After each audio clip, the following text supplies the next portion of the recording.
మాజీ మంత్రి నల్లపరెడ్డి ప్రసన్నకుమార్ రెడ్డి పుట్టినరోజు సందర్భంగా శుక్రవారం మండలంలోని పలు సేవా కార్యక్రమాలను వైసీపీ నేతలు నిర్వహించారు. ఇందుకూరుపేట మండలంలోని డిఎన్ఆర్ వృద్ధాశ్రమంలో ఉన్న వృద్ధులకు పండ్లు, దుప్పట్లు పంపిణీ చేశారు. అనంతరం ఇందుకూరుపేట సామాజిక ఆరోగ్య కేంద్రంలో రోగులను పరామర్శించి వారికి పండ్లు అందజేశారు. తర్వాత సాయిబాబా ఆలయానికి వెళ్లి ప్రత్యేక పూజలు నిర్వహించి కేక్ కట్ చేసి మాజీ మంత్రికి జన్మదిన శుభాకాంక్షలు తెలిపారు. ఈ కార్యక్రమానికి ముఖ్య అతిథులుగా రాష్ట్ర పశుగణాభివృద్ధి సంస్థ చైర్మన్ గొల్లపల్లి విజయకుమార్ యాదవ్, వట్టిపట్టి నరేందర్ రెడ్డి పాల్గొన్నారు. ఈ సందర్భంగా వారు మాట్లాడుతూ ప్రజలకు సేవ చేయడం ప్రసన్నకుమార్ రెడ్డి రాజకీయ జీవిత విశేషమని, ఆయనను ఆదర్శంగా తీసుకుని పార్టీ శ్రేణులు ప్రజలకు సహాయం చేయడం అభినందనీయమన్నారు. జన్మదినం సేవా కార్యక్రమాలతో జరపడం ప్రశంసనీయమని పేర్కొన్నారు. ఈ కార్యక్రమంలో వైసీపీ నాయకులు, కార్యకర్తలు తదితరులు పాల్గొన్నారు.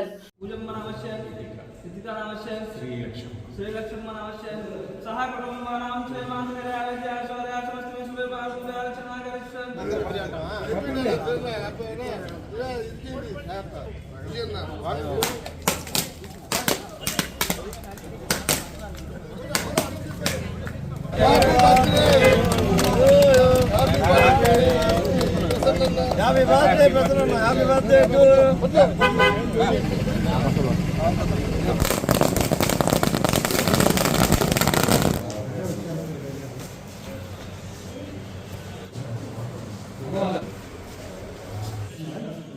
ఓకే, నమస్కారం. ఈరోజు మా ప్రియతమ నాయకుడు మాజీ మంత్రివర్యులు నల్లపరెడ్డి ప్రసన్నకుమార్ రెడ్డి గారి జన్మదినం సందర్భంగా ఆయనకి ఈరోజు ఆ శ్రీకృష్ణ పరమాత్మ ఆశీర్వాదాలు ఉండాలని, ఇలాంటి పుట్టినరోజులు అనేకం జరుపుకోవాలని మనస్ఫూర్తిగా కోరుకుంటున్నాం. ముఖ్యంగా ప్రసన్నకుమార్ రెడ్డి జన్మదినం సందర్భంగా ఈరోజు వృద్ధులకి దుప్పట్లు పంచటం, అలాగే సాయిబాబా మందిరంలో బాబా గారికి పూజలు చేయటం ఆయన పేరు మీద, ప్రసన్నకుమార్ రెడ్డి పేరు మీద, అలాగే ఇక్కడ ఇందూరుపేట హాస్పిటల్లో రోగులకి పండ్లు పంచటం చాలా ఆనందంగా ఉంది.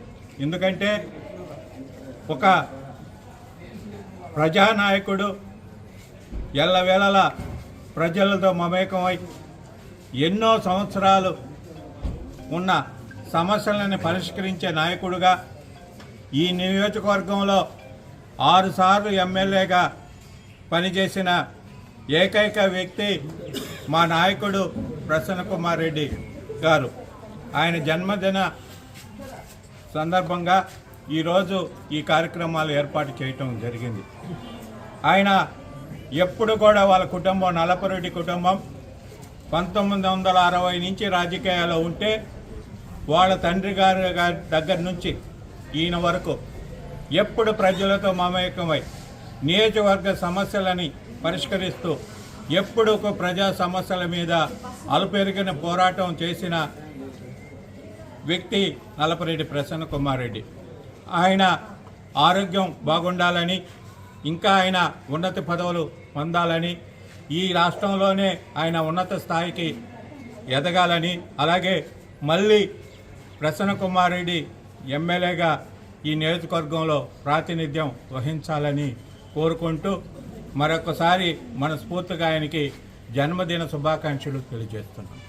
ఇటువంటి మీడియా సోదరులందరికీ కూడా నా యొక్క ధన్యవాదాలు తెలియజేస్తూ, అలాగే ఇందుపేట మండలం నుంచి వచ్చినటువంటి గ్రామ నాయకులందరికీ కూడా పేరు పేరున నా యొక్క ధన్యవాదాలు తెలియజేస్తూ ఉన్నా. ముందుగా ప్రసన్నన్నకి హ్యాపీ బర్త్డే చెప్తూ ఉన్నాము. అందరం మండలం నుంచి నాయకులు కానీ మేము కానీ హ్యాపీ బర్త్డే చెప్తూ, ఈరోజు మన పెద్దలు విజయన్న గారు చెప్పినట్టుగా ఆయన పుట్టినరోజు సందర్భంగా ఈరోజు పలు కార్యక్రమాలు చేయడం జరిగింది. అనాథ ఆశ్రమం, డిఎస్ఆర్ అనాథ ఆశ్రమంలో ఈరోజు అక్కడ ఉన్నటువంటి ఓల్డ్ ఏజ్ పీపుల్, అంటే వృద్ధులు ఉన్నటువంటి ఆశ్రమం అది. ఆ ఆశ్రమంలో పళ్ళు, దుప్పటిళ్ళు, అలాగే బిస్కెట్స్ అన్నీ కూడా వాళ్ళకి ఏర్పాటు చేయడం జరిగింది.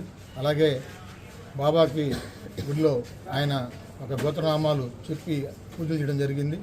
వారి కుటుంబం ఆ బాబా ఆశీస్సులు ఇప్పుడు ఉండాలని కూడా ఆ యొక్క బాబాను వేడుకున్నాం అందరం. అలాగే తర్వాత ఇక్కడ ఉన్నటువంటి మన ఇందూరుపేట వైద్య హాస్పిటల్లో వచ్చి ఇక్కడ కూడా రోగులకి అన్నిటి కూడా పళ్ళు పంపడం జరిగింది. నేను ముఖ్యంగా ప్రసన్న గురించి ఇంకా 2-3 మాటలు చెప్తాను. నేను నా యొక్క రాజకీయాల్లో మొదటిగా నాకు స్ఫూర్తి ఇచ్చినటువంటి జేకే రెడ్డి గారు, తర్వాత శేషులు మా గురువు గారు రాజకీయాల్లో ఆయన ద్వారా ప్రచారంలోకి ఆయన ఎలక్షన్స్ కూడా నేను ప్రచారం చేశాను, ఆనంద్ వివేకానంద రెడ్డి గారు. అలాగా ప్రజారాజ్యంలో బొమ్మిరెడ్డి రాఘవేంద్ర రెడ్డి గారి దగ్గర పనిచేశాను, తర్వాత పవన్ రెడ్డి గారు శ్రీనివాస్ దగ్గర పనిచేశాను, తర్వాత ప్రసన్న దగ్గరికి పనిచేశాను. ఆయన దగ్గర నుంచి నేర్చుకోవాల్సిన ఈ 2-3 ఈ యొక్క మేము కావచ్చు, మా నాయకులు కావచ్చు, రాబోయే తరం కావచ్చు, ఇంకా 2 విషయాలు ఖచ్చితంగా టైం అంటే టైం అనే పంచువాలిటీ పాటించే వ్యక్తి మన జిల్లాలో ఎవరైనా ఉన్నారంటే అది ప్రసన్న అని చెప్పగలను. అలాగే ఆయనకి గ్రామాల్లో ఆయన పర్యటన చేసేటప్పుడు పేద ప్రజలు అడిగేటువంటి సమస్యల గురించి కానీ, అలాగే ఆయన ఏదన్నా వాళ్ళు అడిగిన రోడ్డు కావచ్చు, ట్రైన్ కావచ్చు, ఏదన్నా కావచ్చు, దాని మీద అడిగిన అంటే ఒకప్పుడు ఎమ్మెల్యేస్కి ఫండ్స్ ఉండేవి, 1 కోటి రూపాయలు అలా ఇచ్చేవాళ్ళు. ఈ యొక్క మన రాష్ట్రం విడిపోయిన తర్వాత ఆ ఫండ్స్ మనకి ఎమ్మెల్యేస్ కూడా ఇవ్వటం లేదు. ఆయన మాట చెప్పేసేవాళ్ళు, నేను ఖచ్చితంగా చేస్తానని.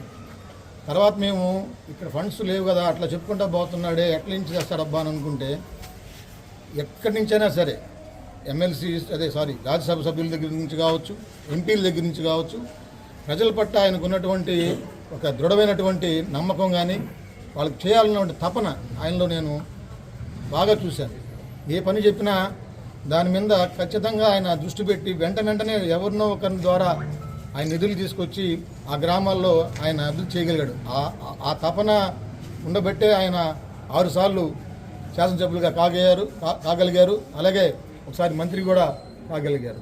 ఆయన ఓడిపోయింది కూడా చాలా స్వల్పం, ఒకసారి నాకు తెలిసి 200-250 ఓట్లు అనుకుంటాను.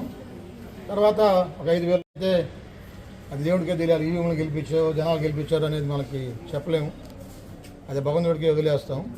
ఆయన దగ్గర అదొకటి. ప్లస్ ఏ నాయకుడినైనా ఆయన ఆప్యాయంగా పలకరింపు కావచ్చు, చిన్న స్థాయి నాయకుల నుంచి పెద్ద స్థాయి నాయకుల దాకా కూడా చాలా మమేకంగా కలిసిమెలిసిపోయి ప్రతి ఒక్కరిని అన్న అంటూ గౌరవిస్తూ, అక్క అంటూ గౌరవిస్తూ, ఈ యొక్క 2-3 విషయాలు ఖచ్చితంగా మనం ఆయన దగ్గర నేర్చుకోవాల్సిన ఇవన్నీ కూడా మేము కావచ్చు, తర్వాత మాకు వచ్చే తరం కావచ్చు కూడా ఆయన దగ్గర నేర్చుకోవాల్సినటువంటి విషయాలు ఆయన దగ్గర ఉన్నాయి.